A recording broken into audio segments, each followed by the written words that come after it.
pour placer déjà le contexte, on est avec Wilson, un berger allemand agressif chien humain, et on est en plein centre-ville de Caen juste pour le travailler. Arrivé à un moment, je vais voir un chien au loin et je vais me dire tiens, on va aller faire juste un petit croisement, sauf que cette personne, avec son chien, va nous rejoindre. Alors par contre, elle nous rejoint de la meilleure des façons, et ça j'y reviendrai un peu plus tard. Wilson le voit, Oksana le voit, bon, on le voit tous. Arrive un moment, Oksana va aller sentir le chien, sauf que là, ça va faire une petite bagarre, et tout le monde va se séparer et retourner à sa balade. Pourquoi je vous montre ça ?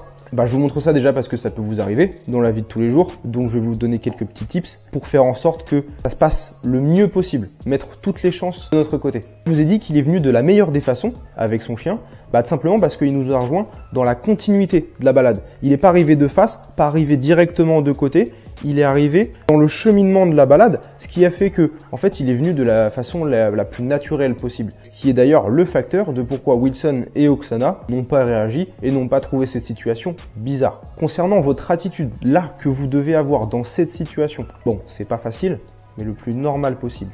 Vous pouvez toujours regarder du coin de l'œil ou directement le chien, l'humain, enfin bref, ce qui se passe pour jauger la distance, pour jauger aussi le comportement du chien, de l'humain.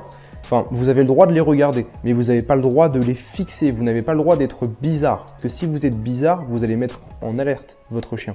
Et là, il risque de réagir ou d'avoir un comportement que vous ne voulez pas. Alors déjà, quand ça arrive, on ne s'arrête pas. Très important, continuez à marcher, continuez à rester en mouvement. Comme ça, vous n'allez pas figer la situation et ne pas augmenter la tension. Si vous êtes dans un centre-ville comme ça et qu'il y a un magasin, rentrez dedans et vous dites écoutez, il y a un monsieur bizarre qui me suit avec son chien, est-ce que je peux rester là quelques minutes? Ne se prend pas la tête avec la personne, on n'engueule pas, on ne se bat pas.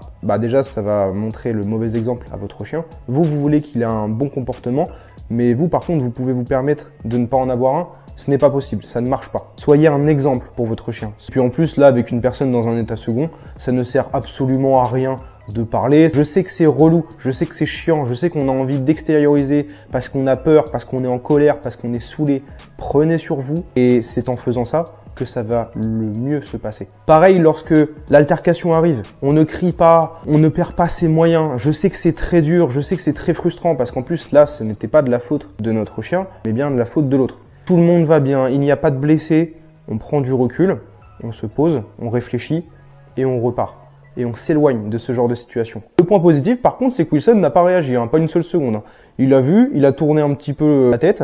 Au moins là, nos deux chiens ont très bien réagi. Et le maître aussi, Le maître aussi a très bien réagi. Et puis en plus, vu que Wilson n'a pas réagi, hop, petite saucisse. Moi, Wilson, de son côté, c'est bénef.